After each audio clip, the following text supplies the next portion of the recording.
Bonjour à toutes et à tous. Aujourd'hui, on va s'attaquer à un sujet qui, on le sait, peut vite devenir un casse-tête, les anomalies en DSN. Mais pas de panique, en s'appuyant sur le guide officiel de l'URSSAF, on va décortiquer ensemble les erreurs les plus communes pour enfin comprendre comment les corriger.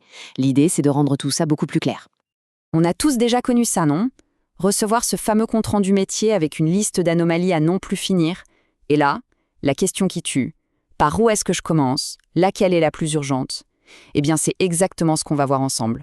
On va se donner une méthode simple et efficace pour y voir plus clair. Alors voici notre plan de match pour aujourd'hui. D'abord, on va regarder les anomalies les plus classiques. Ensuite, on plongera dans le problème des données manquantes ou incohérentes. On verra aussi cette fameuse vérification entre les données agrégées et individuelles. On fera un gros focus sur le montant net social, un sujet d'actualité, et on terminera avec les principes clés à avoir en tête. Allez, c'est parti. Ok, rentrons dans le vif du sujet. La toute première grande famille d'erreurs, et souvent la plus simple à régler, figurez-vous, c'est celle des données manquantes ou incohérentes. C'est vraiment la base de tout. Un bon contrôle à ce niveau-là, et hop, on peut résoudre une bonne partie des soucis. Prenons un cas hyper concret. On reçoit cette anomalie. En français, ça veut dire quoi? Tout simplement qu'il manque une info cruciale pour bien calculer les plafonds, le nombre de jours de la période d'emploi. Sans ça, le calcul est soit impossible, soit il sera complètement faux. C'est aussi simple que ça. Et là, attention, il faut vraiment faire gaffe à la mention priorité haute. Pourquoi? Parce que ce n'est pas juste une petite erreur administrative. Non, ça peut directement impacter les droits des salariés. Et ça, c'est un vrai problème. Donc dès qu'on voit ça, il faut agir. Et vite. Bon, alors, comment on corrige concrètement? En fait, c'est assez logique. D'abord, on trouve le salarié qui est concerné. Ensuite, on jette un œil aux infos de la période de rattachement pour voir si tout est cohérent. Si les dates sont fausses, on corrige. Si tout est juste, eh bien ça veut simplement dire qu'il faut ajouter le chiffre manquant, ce fameux nombre de jours calendraires. C'est une démarche méthodique, étape par étape.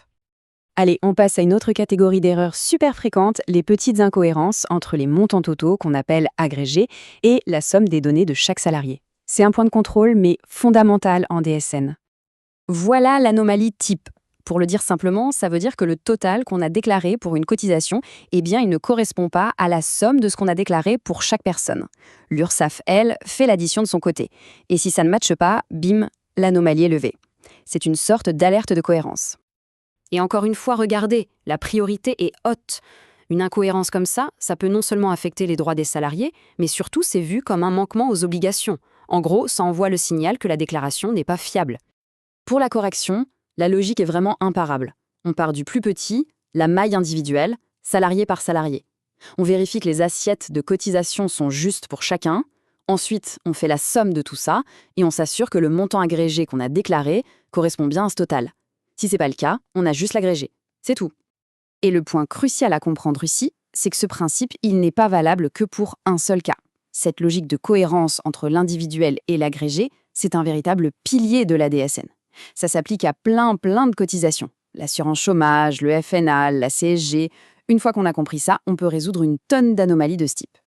Maintenant, on va aborder un point qui est particulièrement sensible, surtout en ce moment, le montant net social, le MNS. Depuis qu'il a été mis en place, c'est une source d'anomalies avec un fort impact, et il est donc indispensable de bien le maîtriser.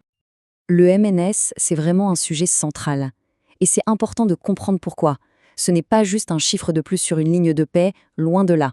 C'est la base qui sert à calculer des prestations sociales essentielles, comme le RSA ou la prime d'activité. Donc une erreur ici, ça a des conséquences directes et immédiates pour le salarié. Alors voilà les deux anomalies les plus courantes qu'on rencontre avec le MNS.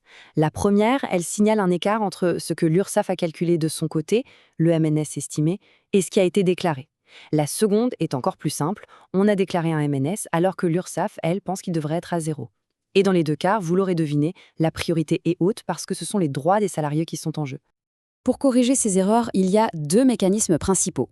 Si on repère l'anomalie après la date limite, on utilise ce qu'on appelle un bloc de régularisation dans la DSN du mois d'après. Si on s'en rend compte avant, on a la possibilité de faire une DSN annule et remplace. Le plus important, c'est vraiment d'agir pour que la bonne info soit transmise. Bon, on a vu pas mal de cas spécifiques. Pour finir, essayons de prendre un peu de hauteur. Parce que, au-delà de la correction pure et dure, le vrai objectif, c'est de comprendre les grands principes pour anticiper et même prévenir ces anomalies. Alors, qu'est-ce qu'il faut retenir de tout ça? D'abord, la cohérence individu-agrégat, c'est la règle d'or. Ensuite, il faut toujours avoir en tête l'impact de chaque donnée sur le salarié. Et bien sûr, on n'ignore jamais une anomalie à priorité haute. Mais au final, le meilleur réflexe, ça reste la prévention. Bien vérifier les choses en amont, c'est s'éviter bien des maux de tête plus tard. Et je termine avec une question pour la route.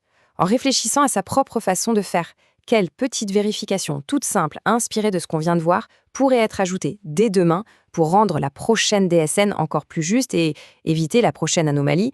C'est vraiment en adoptant cette démarche proactive qu'on passe de la simple réaction à une vraie maîtrise du sujet. Merci beaucoup pour votre attention.